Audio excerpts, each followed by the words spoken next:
In the last video, you saw the type comments for an arbitrary arity tree, and you saw how the mutual reference works in those type comments.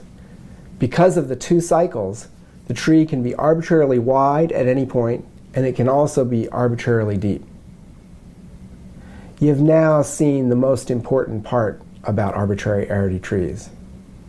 In this video, we're going to do the templates, and there won't be any new template rules. The templates are just going to fall out from what we already know. So now I'm back in fsstarter.racket, and again we've got the two types which have mutual recursion, and we're going to do the templates. And the interesting thing we're going to see about the templates is we already know how to do them. Just a reminder, when we have types that involve mutual recursion, what I do is put each type and interpretation together. So there's element and its interpretation, list of element and its interpretation. Then I put all the examples, and now I'm going to put all the templates together. And that's going to be much easier for us when we go to design the functions. And it also helps us see the mutual reference structure better. So here we go. There's going to be two templates because there's two mutually recursive types.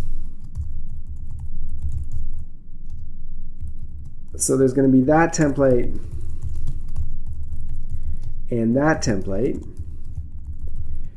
And let's see. Notice I'm not putting the template rules used because you're not required to do that anymore, but I'll talk about them as we do it. This is a compound data, so there's all three selectors.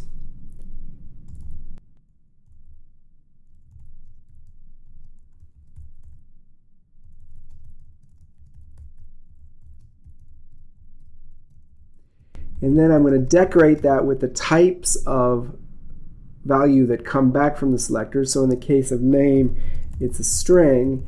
In the case of data, it's an integer. And in the case of subs, it's a list of element. Now, list of element is a non-primitive type. It's a type that we defined. So the reference rule here says that we should wrap this selector into a call for fun for LOE. And I'm going to go ahead and do that like that. Now we're done with fun for element. For fun for LOE, well, let's see, this is a one of with two cases. So there's a con with two cases. First case is atomic distinct empty. Second case is the second case, so we'll say else. Then it's a compound cons.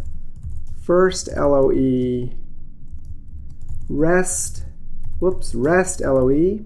For a second, we'll just decorate those. Well, this is an element, and this is a list of element. The reference rule here says that we'll wrap this in fun for element.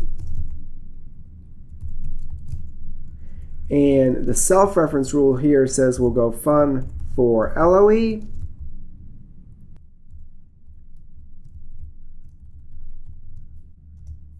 So there we go. We've got the template for both types. And we didn't really need a new template rule. The reference rule and the self-reference rule just work to produce the right answer. In some sense, the only new rule for templating types involving mutual reference is to do both templates at the same time. That'll help you see the mutual recursion structure in the templates corresponding to the mutual reference structure in the types. And just to draw that out for you, let me switch again to this kind of figure that we've seen before, where I've got both the type comments and the templates, and you could see where there's a self-reference, there's a natural recursion. Where there's a mutual reference cycle, there's a natural mutual recursion.